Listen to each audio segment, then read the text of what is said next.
What's going on, everybody? VHS Tacos is back. Halloween Kills is out in theaters.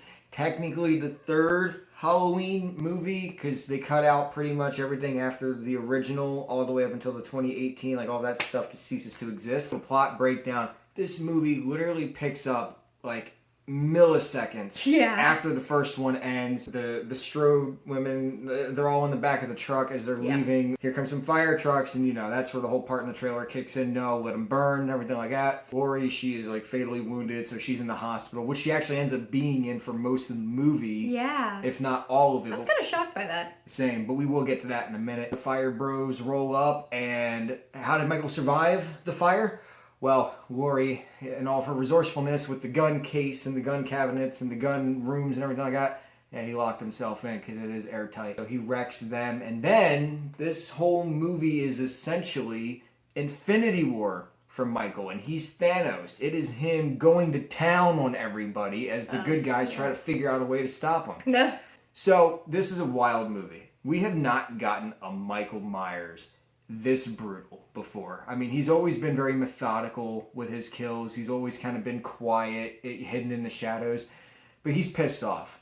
Because the one person that he's been after, that he's been thinking about killing for like the last 40 years, she's this close to stopping him forever. And so he said, you know what? Fine. F*** it. Everybody dies. Thus the title, Halloween Kills. This is a nasty movie with a lot of really insane, over-the-top, sick kills. People are blasting themselves. God. And the whole face, that was so epic. The whole, you'll see when you go see the movie. There's this one scene where this girl has a gun and she's trying to shoot Michael, and then he pops the door on her hand. She turns around and she's knocks her hand back. The she whole blows her head theater off. was just it was embarrassing. It really feels like a part two, Like the first Halloween in 2018, that was second, whatever. Like part one, Michael's back. Here he is again in Haddonfield.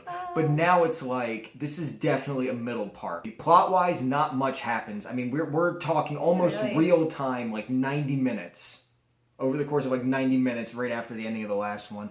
That's true. Not much happened. Not much happened plot-wise. Plot-wise, not much goes on. Not much. Character-wise, yes. We do get Sheriff Hawkins. He's not dead, even though the crazy doctor in the last one, knifed him in the neck and everything like that. He's not dead. But him and Lori literally spend, the majority of the movie together in the hospital. But there's a lot of introspective stuff between them. Hawkins starts to feel guilty because he stopped them from killing Michael back in 78 because he thought that, when he looked into his eyes, he just saw an innocent boy.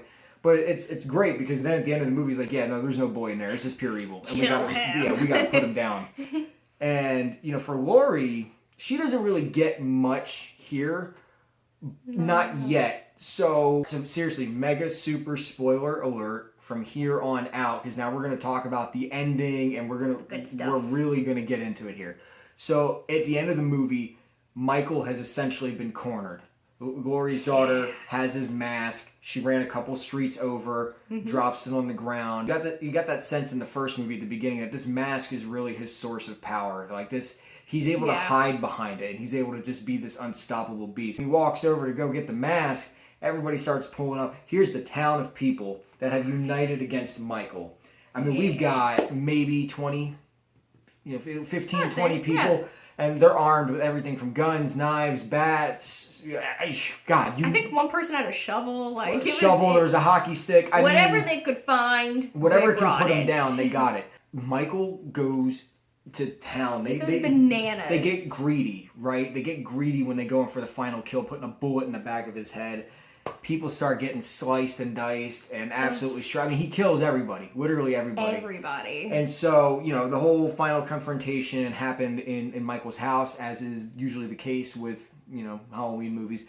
And for whatever reason, Lori's daughter is up there because everybody throughout the movie kept talking Michael would just stare out the window. Yeah. But he's not staring out the window. Some people were saying that he was staring out over Haddonfield, but some people were saying that no, he's just staring at a reflection of himself. He's just looking inward, not outward. Yeah. And so as her daughter is standing there staring, you can't put the boogeyman down. So she spins around. and he goes to town on her. But it's a lot of slashing, not stabbing. Yeah, so I don't think she's dead. No. Too much slashing, Yeah. not enough stabby stab. If anything, maybe critical, but not Yeah. fatal. But the point is, though, is like this is very revenge filled, right? So, you know, Laurie pissed him off at the end of the last one. Basically locked him up, said, no, you're done. So Michael gets out, and he goes to telling everybody, because the one thing that she tried to do was stop him from killing more people. So what does he do? He goes and he kills everybody that he possibly can. There's no rhyme or reason to the kills. They're disgusting and they're brutal, and now he's going after her family because he knows that she's in the hospital, and there's nothing that she can do about it. Acting wise, this is good. You know, I mean, this is a good movie. I think the acting here is actually better than in the last one from 2018. Everybody seems to be taking things a little bit more seriously, but that's also because of the writing. There's a lot of less like teenager college humor. I mean, we had a whole section in the first movie that was dedicated to two cops sitting in a car talking about banh mi sandwiches. But at the same time, it's also the evolution of understanding Laurie was right. Now everyone understands, oh God, he's just pure evil. Yep. Before it was just, oh, the old crazy lady, like, oh, he's fine, like, he's put away. But now everybody's like, oh God, and he's real. On that note, it's a cool thing, too, because the movie just jumps right into it. You know, there's really no, does. like, Michael's back, and people are like, no, he's not. You know, when he unofficially shows up, right, it's the husband and the wife from the first movie, right before they have that super long take where they're dressed up as the sexy doctor and the sexy nurse. Mm-hmm.